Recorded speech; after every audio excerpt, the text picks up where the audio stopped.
बिस्मिल्लाहिर्रहमानिर्रहीम। अस्सलाम वालेकुम नाज़रीन, आप यूट्यूब चैनल देख रहे हैं, मैं इमरान खान हूँ। नाज़रीन, नोटिफिकेशन तो अभी तक नहीं आया। अब जब मैं आपसे बात कर रहा हूँ, जो आर्मी चीफ़ को नया नोटिफिकेशन मिलना था कि 5 साल तक वो कंटिन्यू करेंगे, वो अभी तक नहीं आया। आएगा, कब आएगा, नहीं आएगा, ये बहुत सारी चेमगोइयाँ हो रही हैं।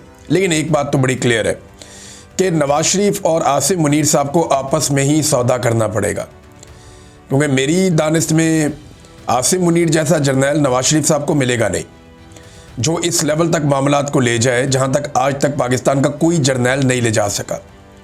पाकिस्तान में डिक्टेटर्स भी आए हैं, पाकिस्तान के अंदर बड़ी तबाही फिरी रही है, जमहूरियत को बहुत मरतबा अंडरमाइन किया गया, लेकिन इसके बावजूद ये पहली मरतबा पाकिस्तान में कोई ऐसा मिलिट्री जर्नल आया जिसके दौर में ख़वातीन तक के ऊपर हाथ डाला गया, बहुओं, बेटियों और बहनों तक पे हाथ डाला गया।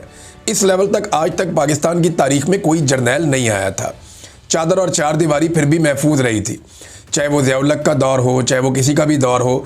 अयूब खान के दौर में फ़ातिमा जना मादर मिल्लत के ऊपर अटैक किया गया, उनके ऊपर घटिया चीज़ें की गई, लेकिन जो ख़वातीन थी, नॉर्मली जो आवाम थी, वहाँ पे ख़वातीन महफूज रहीं। लेकिन इस मरतबा माओ, बहनों, बेटियों, बहुओं का भी ख्याल नहीं रखा गया। तो नवाज शरीफ को इस लेवल तक जाने वाला दूसरा कोई और जर्नैल मुझे नहीं लगता कि मैसर होगा, जिस हद तक आसिम मुनीर साहब गए हैं। तो सौदा आसिम मुनीर और मियाँ नवाज शरीफ साहब के बीच में ही होगा, जो मर्जी कर लें।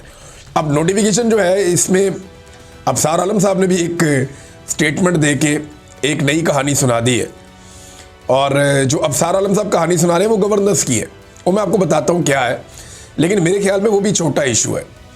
गवर्नेंस पाकिस्तान की मिलिट्री एस्टेब्लिशमेंट यानी फ़ौजी क़यादत या सियासी क़यादत का तो इशू ही नहीं है। इनका इशू पाकिस्तान भी नहीं है, इनका इशू अपना अपना ज़ाती मफाद, अपनी अपनी सियासत और अपनी अपनी कुर्सी है, और उसके लिए ये दुबले हुए फिरते हैं। अब देखें ना, अफसार आलम कह रहे हैं कि फ़ौज सिविलियन हुकूमत पर उंगलियाँ उठा रही है कि उनसे मईशत नहीं चल रही, और ना ही तकरीयाँ मेरिट पे हो रही हैं, काबीना में करप्ट लोग लगाए गए हैं। दूसरी तरफ जो सिविल हुकूमत है वो अपनी कारकर्दगी बेहतर करने की बजाय ये कहती है कि आप कौन सा दूध से धुले हुए हैं, आपके अंदर भी तो फलां फलां बंदा इतना इतना माल बना रहा है। इल्ज़ामात के खेल में नुकसान पाकिस्तान का हो रहा है और पाकिस्तान के लोगों का हो रहा है। हकीकत यही है कि सिविल मिलिट्री दोनों अतराफ करप्शन और नाअहल अफराद दोनों तरफ मौजूद है। अच्छा, ये अब अफसार आलम साहब कह रहे हैं कि वो ये हकीकत जानते हैं। अफसार आलम वो सहाफ़ी हैं जो इस वक्त एस्टेब्लिशमेंट के चहीते हैं, और एस्टेब्लिशमेंट की तरफ से उन्हें सत्ते खैर है, और आजकल उनका सर कढ़ाई में है, सारी उंगलियां घी में, तो आजकल तो वो कुछ भी कह सकते हैं। लेकिन उनका ये मानना है कि चाहे PMLN की हुकूमत है, जिसके वो बड़े करीबी हैं, नवाज शरीफ साहब ने उनको ओहदे भी दिए माजी में, वो नवाज शरीफ और मरीम नवाज़ की गाड़ी में ट्रैवल भी करते हैं, और बड़ी कुर्बतें हैं उनकी शरीफ ख़ानदान के साथ, और साथ में उनकी मिलिट्री एस्टेब्लिशमेंट के साथ भी बड़ी कुर्बतें हैं। तो वो ये कह रहे हैं कि ना सिर्फ जर्नैल करप्ट है, इस वक्त वो 2 नंबरी और बेईमानी कर रहे हैं, बल्कि जो PMLN की कैबिनेट है वो भी करप्ट है, वहाँ पे भी 2 नंबरी और बेईमानी हो रही है, और उनका ये फरमाना है कि काफ़ी ज़्यादा हो रही है। ये इस हकीकत से पर्दा उठा रहे हैं अफसार आलम साहब। अब मामला है क्या? देखिए, पहले तो ख्वाजा आसिफ साहब का स्टेटमेंट आप देख लें कि ख्वाजा आसिफ साहब ने इसमें क्लैरिटी लेकर आए, और उन्होंने कहा जी कि ये जो नोटिफिकेशन है इसके बारे में गैर ज़रूरी और गैर ज़िम्मेदाराना क्या सराहियाँ हो रही हैं, और इस अमल का आगाज़ कर दिया गया है। एक नोटिफिकेशन ही लिखना है, अमल का आगाज़ कर दिया गया है। वज़ीर आज़म जल्दी वापस आ जाएंगे, मुनासिब वक्त पर नोटिफिकेशन जारी कर दिया जाएगा, और क्यास आराइयाँ ना की जाएँ। ये जनाब ख्वाजा आसिफ साहब ने इसके बारे में एक स्टेटमेंट भी दे दिया। अब वज़ीर दिफा है ना, वज़ीर दिफा के अंडर आता है सेक्रेटरी दिफा, और सेक्रेटरी दिफा के अंडर आता है आर्मी चीफ। उसूल तो ये है।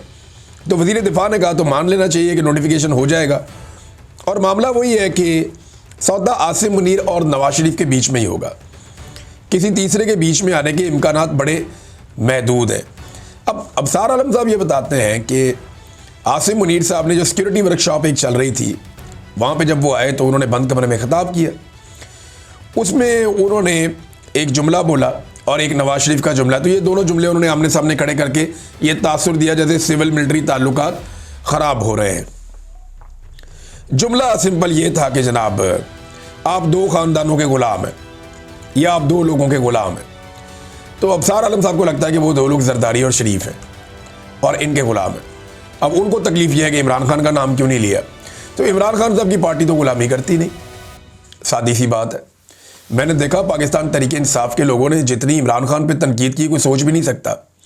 जब इमरान खान साहब कोई गलत चीज़ कर लेते हैं, पाकिस्तान की किसी पॉलिटिकल पार्टी के फॉलोअर्स ने अपनी लीडरशिप के फैसलों को इस तरह क्रिटिकली नहीं देखा जिस तरह पाकिस्तान तहरीक इंसाफ के लोगों ने देखा।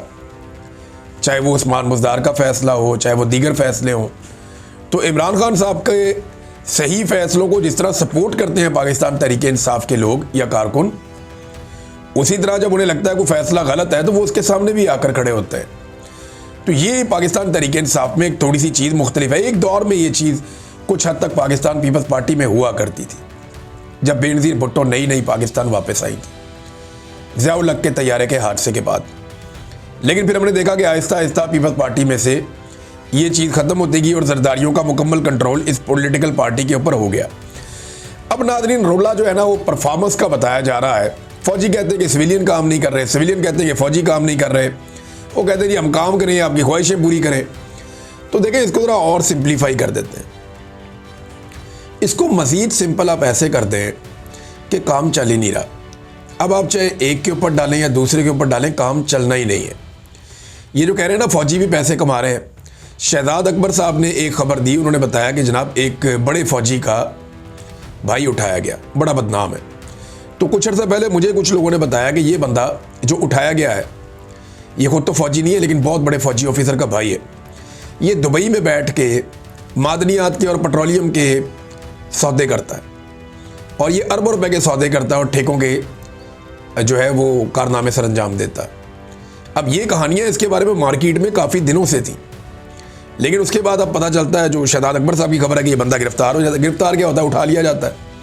फिर ये कहता है जी मैं अकेला तो नहीं, मेरे साथ तो वो भी है, वो भी है, वो भी है, वो भी है, ये सारे मेरे पार्टनर हैं, फलाना फलाना भी इन्वॉल्व है।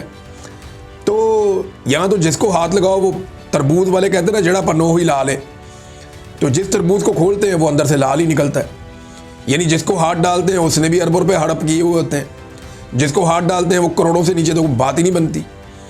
तो यह अन्नी पड़ी हुई है। दोनों तरफ के लोग लुटमार कर रहे हैं, चाहे वो एस्टेब्लिशमेंट है, चाहे वो सियासतदान है।